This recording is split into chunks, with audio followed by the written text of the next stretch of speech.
Hey guys అందరూ ఎలా ఉన్నారు? బాగున్నారా? దిస్ ఇస్ శ్రీకరి సముద్రాల. నాకు 10th క్లాస్ రిజల్ట్స్ వచ్చాయి. దాంట్లో నేను చాలా మంచి మార్క్స్ తెచ్చుకున్నాను.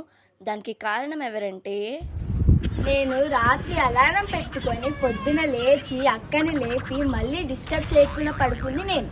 అందుకే అక్కకి 10/10 వచ్చాయి. నీకంత సీన్ లేదు శ్రీకృతి. దానికి నేను ఎగ్జామ్ ప్యాడ్ కొని ఇచ్చాను కాబట్టి అది మంచిగా రాసింది. నీకంత సీన్ లేదు, ఓవర్ యాక్షన్ చేయకు. నాన్న అంత సీన్ లేదు. నేను దేవుడికి దండం పెట్టుకొని వదిన కాల్ బెస్ట్ చెప్తే 10/10 వచ్చాయి. వస్తే అంత సీన్ లేదు. వదిన మర్చిపోతే హాల్ టికెట్ తెచ్చిచ్చింది నేను. అందుకే వదినకి 10/10 వచ్చాయి. మీ అందరు చెప్పింది కరెక్ట్ కాదు. నేను అన్నకి పెన్ను పండించా కాబట్టి అన్నకి ఫస్ట్ పాయింట్ వచ్చింది. అదంతా కాదు, నాకు మంచి మార్క్స్ రావడానికి కారణం మా టీచర్స్ ఇంకా మా ఫ్యామిలీ. Thank you everyone.